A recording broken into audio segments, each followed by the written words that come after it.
everyone, welcome back to my channel. இந்த வீடியோல எதை பத்தி பார்க்க போறோம் அப்படினா புள்ளி குட்டா டாக்ஸ் பத்தி தான் பார்க்க போறோம். இந்த புள்ளி குட்டா டாக் வந்து நம்மளோட இந்தியன் மாஸ்டிஃப் அண்ட் ஹண்டிங்காக உருவாக்கப்பட்டு கார்டியன் பர்பஸ்க்காகவும் யூஸ் பண்ணப்பட்ட ஒரு நம்மளோட இந்தியன் மாஸ்டிஃப் தான் இந்த புள்ளி குட்டா டாக். இது வந்து நம்மளோட இந்தியன் வெதர்ஸான கோல்ட் அண்ட் வார்ம் வெதர் ரெண்டுத்துக்குமே செட் ஆகக்கூடிய ரொம்பவே திக்கான ஸ்கின் இருக்கக்கூடிய ஒரு டாக். ஆனால் அதே நேரத்தில் ஃபேமிலி ஃப்ரெண்ட்லியான ஓனருக்கு வந்து ரொம்பவே லாயல்ட்டியாக இருக்கக்கூடிய அண்ட் யாருக்கிட்ட அக்ரெசிவாக இருக்கணும், யாருக்கிட்ட அன்பாக நடந்துக்கணும் அப்படிங்கிற நாலேஜ் எல்லாம் இருக்கக்கூடிய ஒரு ஃப்ரீடமான டாக், ஒரு இண்டிபெண்ட் டாக் தான் நம்மளுடைய புள்ளி குட்டா டாக். அதை பற்றி ஒரு 10 ஃபேக்ட்ஸ் தான் பார்க்க போகிறோம். அண்ட் இந்த டாகோட பைட் ஃபோர்ஸ் என்ன அப்படின்னு பார்த்தோம்னா, ஏன்னா இது வந்து ஹண்டிங்காக உருவாக்கப்பட்டு கார்டியன் பர்பஸ்க்காக இருக்கக்கூடிய டாக் அப்படிங்கிறதுனால இதோட பைட் ஃபோர்ஸ் எவ்வளோ அப்படின்னு பார்த்தோம்னா 550 PSI இந்த டாகோடைய பைட் ஃபோர்ஸ். அண்ட் இந்த டாகோடைய அப்பியரன்ஸில் வந்து இதோட கழுத்து பகுதியும் தாடை பகுதியும் வந்து இதோட தோல் சுருக்கமாக இருக்கும். ஆனால் அதே நேரத்தில் நல்லா பெரிய சைஸில் இருக்கக்கூடிய ஒரு டாக் தான் இந்த புள்ளி குட்டா டாக். இதை பற்றி ஒரு 10 ஃபேக்ட்ஸ் என்ன அப்படின்னா, இந்த டாக் வந்து வாங்கி வளர்க்க போகிறீங்க அப்படின்னா இது எப்படி இருக்கும், இது வளர்ந்ததுக்கு அப்புறம் எப்படி இருக்கும், இதோட கேரக்டர்ஸ்லாம் என்ன, சைல்டு ஃப்ரெண்ட்லி அதாவது கிட்ஸ் கிட்ட ஃப்ரெண்ட்லியாக இருக்குமா, நம்மளுடைய ஃபேமிலியை வந்து இது எந்த அளவுக்கு காப்பாற்றும் அப்படிங்கிறதெல்லாம் நம்ம தெரிஞ்சுக்க வேண்டிய அவசியமான ஒன்று. ஸோ அதனால தான் இந்த ஒரு 10 ஃபேக்ட்ஸு. அண்டு வாங்கி வளர்க்கல அப்படின்னா கூட இது வந்து நம்மளுடைய நேட்டிவ் ப்ரீடு, நம்மளோட இந்தியன் ப்ரீட் அப்படிங்கிறதுனால இதை பற்றி கொஞ்சம் நாலேஜ் வந்து நம்மளுக்கு அவசியமான ஒன்று தான். ஸோ அதை பற்றி ஒரு 10 ஃபேக்ட்ஸ் அந்த வீடியோவில் நம்ம பார்க்கலாம்.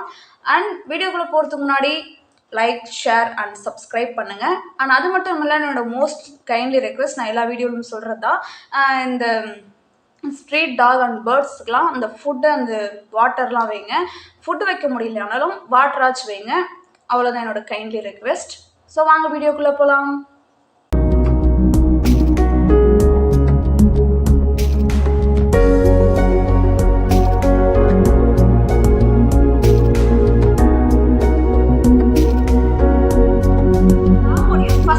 என்னன்னா, இதோட ஆரிஜின் அண்ட் வெயிட் பார்த்தோம்னா, இதோட ஆரிஜின் வந்து இந்தியா தான். அண்ட் இதோட வெயிட் அப்படின்னு பார்க்குறப்போ இந்த புள்ளி குட்டா டாக்ல மேல் டாக் வந்து 70 kgsக்கு மேலே தான் இருக்கும் இதோட வெயிட். அண்ட் ஃபீமேல் டாக் வந்து 60 kgsக்கு மேலே தான் இதோட வெயிட் இருக்கும். இந்த டாகை பற்றி செகண்ட் ஃபேக்ட் என்னன்னா பாப்புலாரிட்டி. இது வந்து ஒரு ஆவரேஜான பாப்புலாரிட்டி இருக்கக்கூடிய டாக் தான். பட் இந்தியாலையும் பாகிஸ்தான்லையும் பயங்கர பாப்புலரான ஒரு டாகு. பட் வேர்ல்டு வைட் அப்படின்னு பார்த்தோம்னா இது வந்து ஆவரேஜான பாப்புலாரிட்டி இருக்கக்கூடிய டாக் தான். இந்த பாப்புலாரிட்டி பற்றி ஏன் பேசுகிறோம் அப்படின்னா, நீங்கள் வந்து அதுக்கு ஒரு மெடிசன்ஸ் வாங்கி கொடுக்க போகிறீங்க, அதுக்கு தேவையான திங்ஸ் அண்ட் ஃபுட்டெல்லாம் வாங்கி கொடுக்க போகிறீங்க அப்படின்னா இதோட பாப்புலாரிட்டி நமக்கு தெரிஞ்சாதான் ஒரு இடத்துல நம்ம போய் கேட்குறப்போ இதோட பாப்புலாரிட்டி வச்சு தான் அந்த டாக் வந்து ஒரு நல்ல பாப்புலாரிட்டி இருக்கக்கூடிய ப்ரீடாக இருந்தால் அதுக்கு தேவையான கேஜெட்ஸ்லாம் வந்து ஈஸியாகவே கிடைக்கும். அதனால தான் இந்த பாப்புலாரிட்டி பற்றி பேசுகிறோம். ஸோ இது வந்து ஆவரேஜான பாப்புலாரிட்டி இருக்கக்கூடிய டாக் தான். பட் இந்தியாவிலையும் பாகிஸ்தான்லேயும் பயங்கர பாப்புலாரிட்டியான டாக் தான். வேர்ல்டு வைடு ஆவரேஜான டாக். டாக் பற்றி தேர்ட் ஃபேக்ட் என்னென்னா ஷெட்டிங். இந்த டாக் வந்து ஷெட்டிங் பண்ணுமான்னா ஆவரேஜாக ஷெட்டிங் பண்ணும். பயங்கரமாக ஷெட்டிங் பண்ணி பணத்தை வீணாக்க வைக்கக்கூடிய டாக்லாம் இது கிடையாது. ஆவரேஜாக ஷெட்டிங் பண்ணக்கூடிய ஒரு டாக் தான். ஆனால் இதுக்கு க்ரூமிங் அடிக்கடி பண்ண வேண்டியது வருமானா அதுவும் கிடையாது. அதுவும் வந்து ஓரளவுக்கு உங்களால் எப்போல்லாம் முடியுமோ அப்போல்லாம் வந்து க்ரூமிங் பண்ணாலே போதுமான ஒன்று தான். ஸோ இது வந்து ஆவரேஜ் மெயின்டெனிங் இருக்கக்கூடிய டாக் தான். ஸோ இது அதிகமாக க்ரூமிங் பண்ண வேண்டியது வருமோ, அதிகமாக ஷெட்டிங் பண்ணுமோ அப்படின்னு யாரும் பயப்பட வேண்டிய அவசியம் இல்லை. எல்லாமே இது வந்து ஆவரேஜ். அதோட மெயின்டெனன்ஸு, இது ஷெட்டிங் பண்ணுறது, இதுக்கு நம்ம பண்ண வேண்டிய க்ரூமிங் எல்லாமே வந்து ஆவரேஜ் தான். ஆனால் இந்த டாக் பற்றி ஃபோர்த் ஃபேக்ட் என்னென்னா இதோடைய இன்டெலிஜென்ஸ் லெவல். இது இன்டெலிஜென்ட்டான டாக் அப்படின்னு சொல்ல முடியாது, அதுக்காக இது இன்டெலிஜென்ட்டே இல்லாத டாக் அப்படின்னு சொல்ல முடியாது. இதோட இன்டெலிஜென்ட் வந்து ஆவரேஜ் தான். ஏன்னா நம்ம சொல்கிறது வந்து அதுக்கு புரியும், பட் கொஞ்சம் லேட் ஆகும். அதாவது மற்ற டாக்ஸ் வந்து ஈஸியாக டக்குன்னு அப்படியே ஒரு ஓனரோட என்ன சொல்கிறாரோ அதுக்கு ஏற்ற மாதிரி டக்குன்னு ரியாக்ட் பண்ணும். பட் இந்த டாக் வந்து அப்படி டக்குன்னு ரியாக்ட் பண்ணாது, கொஞ்சம் லேட் ஆகும். அதனால் வந்து இது ஒரு ஆவரேஜான இன்டெலிஜென்ட்டான டாக் தான். பட் சொல்கிறதெல்லாம் அதுக்கு புரியும். பட் அதோட ரியாக்ஷன் நம்ம சொல்கிறதுக்கான அது நம்ம ஒரு விஷயம் சொன்னோன்னா அதோட ரியாக்ஷன் என்ன நம்மளுக்கு தெரியணும் இல்லையா? ஸோ அது வந்து இதுகிட்ட ஆவரேஜான ரியாக்ஷனாக தான் இருக்கும். ஆவரேஜ் இல்லை, ரியாக்ட் பண்ணும், பட் கொஞ்சம் லேட் ஆகுது அப்படிங்கிறதுனால இது ஒரு ஆவரேஜான இன்டெலிஜென்ட் டாக் அப்படின்னு தான் சொல்கிறாங்க. ஸோ இது ஒரு இன்டெலிஜென்ட்டோட லெவல் வந்து ஆவரேஜ் தான். டாக் பற்றி ஃபிஃப்த் ஃபேக்ட் என்னன்னா இதோடைய ட்ரைனபிலிட்டி. இந்த டாக் நம்ம வாங்கிடுறோம், பட் இது கொஞ்சம் பெரிய ப்ரீட் ஆச்சு, நம்மளால சோசியலைஸ் பண்ணி வளர்க்க முடியுமா, இது கரெக்டாக ட்ரைனிங் கொடுத்து வளர்க்க முடியுமா அப்படின்னு யோசிச்சிங்கன்னா அந்த அளவுக்கு சேலஞ்சாக இருக்காது. ஏன்னா இது வந்து இண்டிபெண்ட்டான டாக் தான். மோஸ்ட்லி இண்டிபெண்டன்ட் டாக் எல்லாமே வந்து அதுக்கு என்ன தோணுதோ அதை தான் பண்ணும். நம்ம என்னதான் ட்ரைனிங் கொடுத்தோம்னாலும் ட்ரைனிங்கையும் கற்றுக்கும், இருந்தாலும் அதுக்கு என்ன தோணுதோ அதை தான் அது மோஸ்ட்லி பண்ணும். பட் இந்த நம்மளுடைய புள்ளிக்குட்டா டாக் வந்து இண்டிபெண்ட்டான டாகாக இருந்தாலும் கூட ட்ரைன் பண்ணுறதுன்றது வந்து இதாவது ட்ரைனிங் கொடுக்குறதுன்றது வந்து அவ்வளோ சேலஞ்சிங்கெல்லாம் இருக்காது. நம்ம கொஞ்சம் அது கன்சிஸ்டன்சியாக நம்ம ட்ரைனிங் கொடுத்தோம் அப்படின்னா ஈஸியாகவே இதை வந்து ட்ரைன் பண்ணிடலாம். ஸோ ஓகே தான். ட்ரைன் பண்ணுறதுன்றது வந்து கொஞ்சம் ஒரு 10% கஷ்டமாக இருக்கும் அப்படின்னு வச்சுக்கலாம். மற்றபடி கன்சிஸ்டன்சியான ட்ரைனிங் இருந்தது அப்படின்னா ஈஸியாகவே ட்ரைன் பண்ணிடலாம். இந்த டாகை பற்றி 6th ஃபேக்ட் என்னென்னா அலர்ட்னஸ். இது எந்த அளவுக்கு அலர்ட்டாக இருக்கும், அதாவது இந்த டாக் வந்து வீட்டில் இருக்குது, ஸ்ட்ரேஞ்சர்ஸ் வராங்க, இல்லை சம்திங் ஏதோ ஒரு அனிமல் வருது அப்படின்னா இது எந்த அளவுக்கு அலர்ட்டாக இருக்கும்னா பயங்கரமான அலர்ட்டாக இருக்கும். ஏன்னா இது ஹண்டிங் பர்பஸ்க்காக உருவாக்கப்பட்ட டாக் அண்ட் கார்டியனுக்காகவும் டாக் ஃபைட்ஸ்லாம் வந்து யூஸ் பண்ண டாக். அதாவது டாக் ஃபைட்டெல்லாம் அந்த காலத்தில் இந்த டாக் வச்சு பண்ணியிருக்காங்க. ஸோ அந்தளவுக்கு இருக்கிறதுனால இது வந்து இதோட அலர்ட்னஸ் வந்து பயங்கரமாக தான் இருக்கும். சும்மா தூங்கிட்டே இருக்கிற மாதிரி இருக்கும், பட் பயங்கரமான அலர்ட்டாக தான் இருக்கும். இதோட அலர்ட்னஸ் பற்றி நம்ம கவலைப்பட வேண்டிய அவசியமே கிடையாது. நல்லா ஒரு அலர்ட்டான டாக் தான். இந்த டாக் பற்றி 7th ஃபேக்ட் என்னென்னா இதோடைய கார்டிங் லெவல். இது எந்த அளவுக்கு கார்டிங் பண்ணும், அதாவது அலர்ட்னஸ்ன்றது அது எந்த அளவுக்கு அலர்ட்டாக இருக்கும் அப்படிங்கிறது. பட் கார்டிங்ன்றது மற்ற ஸ்ட்ரேஞ்சர்ஸ் கிட்ட இருந்து நம்மளை எப்படி பாதுகாக்கும் அப்படின்றது தான் இந்த ஃபேக்ட். இது என்னென்னா ரெண்டுத்துக்குமே இம்பார்ட்டன்ட் கொடுக்கும். அதாவது அலர்ட்னஸ்க்கும் இது இம்பார்ட்டன்ட் கொடுக்கும், அதே நேரத்தில் நம்மளை கார்டின் பண்ணுறதுலேயும் இது பயங்கரமாக கான்சென்ட்ரேட் பண்ணும். இது ஹண்டிங்காக உருவான டாக் அப்படிங்கிறதுனால முன்னாடியே சொன்ன மாதிரி பயங்கர அலர்ட்டோடையும் இருக்கும், அதே நேரத்தில் பயங்கரமாக நம்மளை கார்டினும் பண்ணும். ஸோ இது கார்டின் பண்ணுமா பண்ணாதா, அலர்ட்டாக இருக்குங்கிறாங்க அதனால் கார்டினில் கான்சென்ட்ரேட் பண்ணாமல் போயிடுமோ அப்படின்லாம் யோசிக்கக்கூடாது. பயங்கரமான கார்டின் பர்பஸ் இருக்கக்கூடிய ஒரு டாக் தான். ரெண்டுத்துக்குமே இம்பார்ட்டன்ட் கொடுக்கக்கூடிய ஒரு டாக் தான். அதாவது அலர்ட்னஸ்க்கும் கார்டினுக்கும் இம்பார்ட்டன்ட் கொடுக்கக்கூடிய டாக். ஸோ இது நம்மளை கார்டின் பண்ணுமா பண்ணாதான்றதை பற்றி கவலையே பட வேண்டாம். பயங்கரமாக கார்டின் பண்ணக்கூடிய டாக் தான். இந்தியாவில் இருக்கக்கூடிய டாக்ஸில் கார்டின் பர்பஸ் வந்து கொஞ்சம் அதிகம். கார்டின் பர்பஸ் வந்து கரெக்டாக கன்சிஸ்டன்சியாக இன்ன வரைக்குமே அது உருவான நாள்லேருந்து இன்ன வரைக்குமே பண்ணிட்டு இருக்கக்கூடிய ப்ரீட்ஸில் வந்து இதுவும் ஒரு முக்கியமான இடம் பெற்றிருக்கு அப்படின்னே சொல்லலாம். இந்த டாக் பற்றி 8th ஃபேக்ட் என்னென்னா அடாப்டிலிட்டி. இது எந்த அளவுக்கு அடாப்ட் ஆகிக்கும்னா நம்ம கூட அடாப்ட் ஆகிறது இல்லை, அது நம்ம கூட ஈஸியாகவே அடாப்ட் ஆகிடும். நம்ம வீட்டில் இருக்கிற சைல்டுகிட்டையும் இது ஈஸியாகவே அடாப்ட் ஆகிடும். அது இல்லை, நம்ம வந்து ஒரு சிலர் வந்து இந்த டாகை வாங்கி வச்சுட்ருப்பாங்க, பட் இருந்தாலும் வேலை காரணமாகவோ இல்லை வாடகை வீட்டில் இருக்கக்கூடியவங்களோ வீடு வந்து ஷிஃப்ட் பண்ணி போவாங்க, நிறைய இடங்களுக்கு மாற்றிட்டே இருப்பாங்க அந்த டாக்ஸை கூட வச்சுட்டு.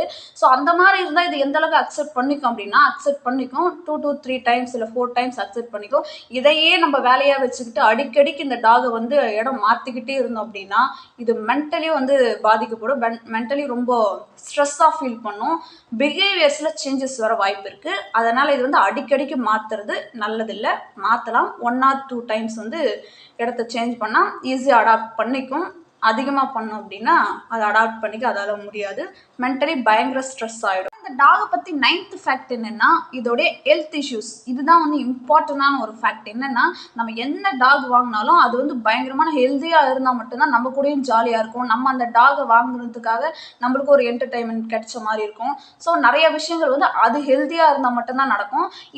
இந்த டாகோட ஹெல்த்தினஸ் இது இல்லை. எந்த டாக் பற்றினாலும் நம்மளோட அதோட ஹெல்த்தில் வந்து நம்ம கான்சன்ட்ரேட் பண்ணுறது அவசியமான ஒன்று. ஸோ இதுக்கு வரக்கூடிய பொதுவான ஹெல்த் இஷ்யூஸ் வந்து என்ன அப்படின்றத தெரிஞ்சுக்கிட்டோம்னா தான் இதுக்கு கரெக்டாக நம்ம மெடிசன்ஸ்லாம் கொடுக்க முடியும். இதுக்கு வரக்கூடிய most of the major problem என்னென்னா ஹிப் டிஸ்பிளேஷியா. அதாவது மோஸ்ட்லி இந்த மாதிரி லார்ஜ் ப்ரீடுக்கு எல்லாமே வந்து இதோட ஹிப் டிஸ்பிளேஷியா, ஏன்னா அது கொஞ்சம் பயங்கரமான ப்ரீட் அப்படிங்கிறதுனால அந்த ப்ராப்ளம் வரும், ஹிப் டிஸ்பிளேஷியா வரும். அண்ட் அதே நேரத்தில் இந்த டாக்கு வந்து பிளைண்ட்னஸ் வரும் அண்ட் ஸ்கின் டிசீஸ் வரும். ஸோ அதனால் வந்து இதை கொஞ்சம் அப்பப்போ கேர் எடுத்துகிட்டு ஹாஸ்பிட்டலுக்கு கூப்பிட்டு போய் இதோட ஹெல்த் கண்டிஷன்ஸை செக் பண்ண வேண்டியது அவசியமான ஒன்று. ஸோ இது 3 வந்து இது மேஜராக வரக்கூடிய ப்ராப்ளம். அதனால் இந்த டாகை வாங்குறப்பே இதுக்கு பிளைண்ட்னஸ்லாம் இருக்கா அப்படின்றத செக் பண்ணி அண்ட் கொஞ்சம் ஹெல்த்தியான ப்ரீடாக இருக்கா அப்படின்றத சர்டிஃபிகேட்டோடு வாங்குறது பெஸ்ட்டு. சர்டிஃபிகேட் வாங்கலை அப்படின்னாலும் ஒரு செக் பண்ணி ஒரு டாக்டர் வச்சோ இல்லை நல்ல ஒரு பழக்கமான டாக்ஸ் வளர்த்து அந்த டாக் வளர்த்து பழக்கமானவங்ககிட்ட கேட்டோ அந்த டாகை வாங்கி வளர்க்குறதுன்றது கொஞ்சம் பெஸ்ட்டான ஒரு விஷயம் தான். இது 3 தான் இதுக்கு வந்து மோஸ்ட்லி மேஜராக வரக்கூடிய ப்ராப்ளம். அதாவது hip dysplasia and blindness and skin disease, இது 3 தான் வந்து இதுக்கு மேஜராக வரக்கூடிய ப்ராப்ளம். மற்றபடி இது வந்து கொஞ்சம் ஹெல்த்தியான ப்ரீட் அப்படின்னே சொல்லலாம். டாக் பற்றி லாஸ்ட் ஃபேக்ட் 10th ஃபேக்ட் என்னன்னா இதோடைய எனர்ஜி லெவல். இவ்வளோ பயங்கரமான ஒரு ப்ரீட் ஆச்சு, நல்லா கொஞ்சம் பெரிய ப்ரீட் ஆச்சு, அதனால ஹை எனர்ஜியில் இருக்குமோ அப்படின்னலாம் எதிர்பார்க்கக்கூடாது. இது ஹை எனர்ஜியான டாக்லாம் கிடையாது, ஆவரேஜ் எனர்ஜியில் இருக்கக்கூடிய ஒரு டாக் தான். ஒரு மாஸ்டிவ் டாக்கு எந்த அளவுக்கு எனர்ஜி இருக்கணுமோ அந்த அளவுக்கு எனர்ஜியில் இருக்கக்கூடிய டாக் தான். அதை விட ஹைப்பரான எனர்ஜியில் இது இருக்குமா அப்படின்னு கேட்டிங்கன்னா கிடையாது. அதுக்கு தேவையான எனர்ஜி லெவலில் மட்டும்தான் அது இருக்கும். ஸோ இது பயங்கரமான எனர்ஜியாக இருக்குமோ, அதனால் நிறைய டைம் ஸ்பெண்ட் பண்ணி இதுக்கு நிறைய எக்ஸசைஸ்லாம் கொடுத்து இது கூடவே டைம் ஸ்பெண்ட் பண்ண வச்சிருமோ, நம்ம வேற வேலையை பார்க்கக்கூடாது அப்படின்னாலாம் கவலைப்பட வேண்டாம். இது ஆவரேஜான எனர்ஜியில் இருக்கக்கூடிய ஒரு டாக் தான். அதாவது அதுக்கு தேவையான அளவில் எனர்ஜியில் இருக்கக்கூடிய ஒரு டாக் தான். ஒரு மாஸ்டிவ் டாக்கு எந்த அளவுக்கு எனர்ஜி இருக்கணுமோ அந்த அளவுக்கு எனர்ஜி அதுக்கு கண்டிப்பாக இருக்கும். ஸோ இதோட எனர்ஜி லெவல் பற்றி கவலைப்பட வேண்டிய அவசியம் இல்லை. இருந்தாலும் இந்த டாக் வந்து ஹெல்த்தியாக இருக்கணும், ஸ்ட்ரெஸ் ஃப்ரீயாக இருக்கணும் அப்படின்னு நினச்சிங்கன்னா ஒரு 1 or 2 hours ஆச்சு இது கூட டைம் ஸ்பெண்ட் பண்ணி இது கூட ப்ளே பண்ணுறது, இதை கொஞ்சம் ஃபிசிக்கல் ஆக்டிவிட்டியாக வச்சுக்கிட்டோம் அப்படின்னா இதோட மென்டல் ஸ்ட்ரெஸ்ஸும் கம்மியாகும், நம்ம கூடயும் ஜாலியாக இருக்கும், கொஞ்சம் நல்லா ஹெல்த்தியான ப்ரீடாகவும் இருக்கும். ஏன்னா ஒரு ப்ரீடு வந்து மென்டலியாகவும் ஸ்ட்ராங்காக இருக்குது, அண்டு ஃபிசிக்கலாகவும் ஸ்ட்ராங்காக இருக்குது அப்படின்னா அது பயங்கர ஹெல்த்தியாக தானே இருக்கும். ஸோ ஃபிசிக்கல் ஆக்டிவிட்டியோடு இருக்க வேண்டியது, அதாவது இதை ஃபிசிக்கல் ஆக்டிவிட்டியோடு வச்சுக்க வேண்டியது நம்மளுடைய கடமை தான். ஸோ அந்த டாகை வளர்க்குறவங்க இது கொஞ்சமாச்சும் ஃபிசிக்கல் ஆக்டிவிட்டி கொடுக்க வேண்டியது இம்பார்ட்டன்ட், இது ஹெல்த்தியாக இருக்கணும்னு நினச்சிங்கன்னா. ஃபைனலாக வீடியோட எண்டுக்கு வந்தாச்சு. வீடியோ அப் டு எண்ட் வரைக்கும் பார்த்த எல்லாருக்குமே ரொம்ப பெரிய தேங்க்ஸ். அண்ட் இந்த டாக் பற்றி வேறு ஏதாவது ஃபேக்ட் நான் சொல்லாமல் விட்டுருந்தேன் அப்படின்னு அதை கமெண்ட் பண்ணுங்கள். எனக்கு மட்டும் இல்லை, இந்த கமெண்ட்டை படிக்கிற எல்லாருக்குமே வந்து அந்த பாயிண்ட் போய் சேரும், அதுக்காக தான் சொல்கிறேன். கமெண்ட் பண்ணுங்கள். அண்ட் வேறு டாக்ஸ் பற்றி தெரிஞ்சுக்கணும்னாலும் கமெண்ட் பண்ணுங்கள். அண்ட் வீடியோக்கு மறக்காமல் லைக் பண்ணி ஷேர் பண்ணுங்கள். சேனலுக்கு சப்ஸ்கிரைப் பண்ணி சப்போர்ட் பண்ணுங்கள். வேறு ஒரு வீடியோவில் பார்க்கலாம். பாய்.